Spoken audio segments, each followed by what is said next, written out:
I'm Mrs. Jensen. I am a consulting teacher with Akron Public Schools, and that means that I have a really special job where I get to work with Akron's first year teachers to give them the absolute best possible year of teaching so that the students in their classes can have the absolute best possible year of learning. I love my job, what I do, but prior to being a consulting teacher, I was a kindergarten teacher at King CLC for 9 years, and I love that as well. I'm so glad that you're listening to the stories that all of our Akron staff are reading. We miss you guys so very much, and we hope that you are really enjoying hearing some of our different staff members read aloud to you. The book that I'm going to read to you is called Good Night Owl, and it's written by Greg Pizzoli. I have 2 little boys at home who are 5 and 8 years old, and I asked them what book that I should read, and my 5-year-old said that this is one of his absolute favorites, and he thought that you might like it too because it's very funny. So we're going to read Good Night Owl.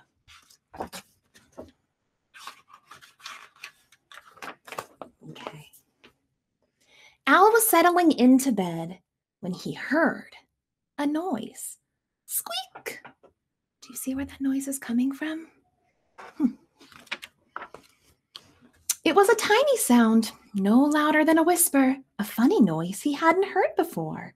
Someone must be at the door, said Owl. Just a minute.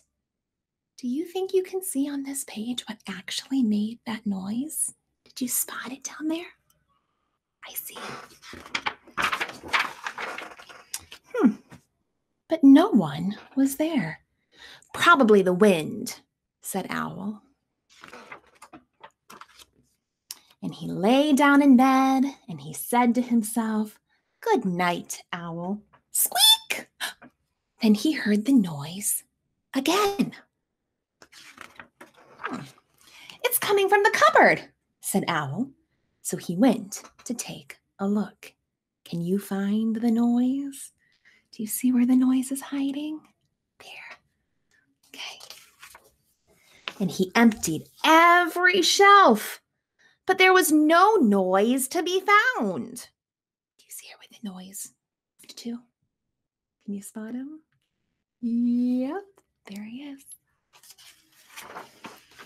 So Owl went back to bed. Good night, Owl, he said.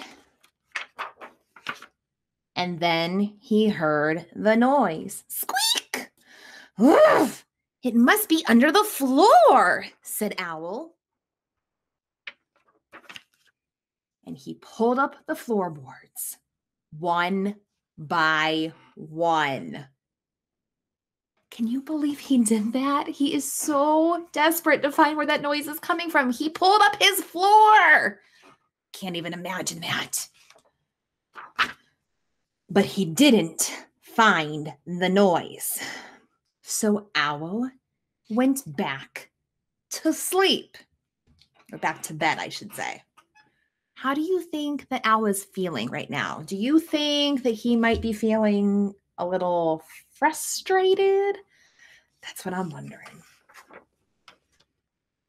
Squeak!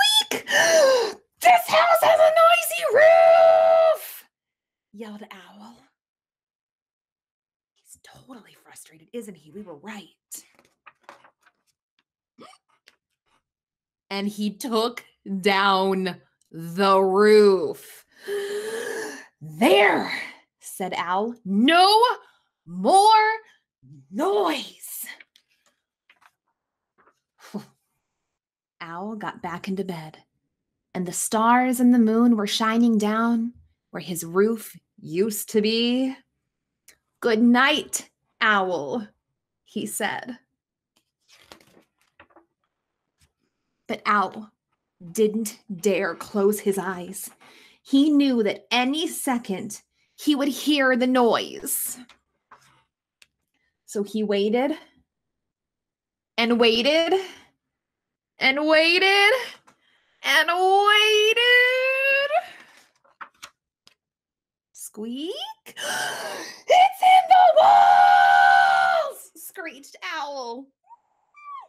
Oh no. Do you know what he's gonna do? I'll get you, noise! Owl said as he tore down the walls of his house. But he found nothing. The cupboard was empty. The floorboards were pulled up.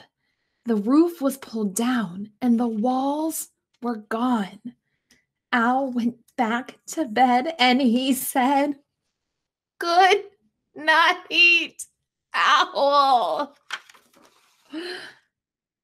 And then he saw the noise.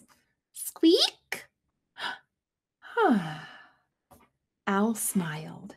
He said, "Good night, noise." Oh, he feels so much better knowing what that was. And they went to sleep.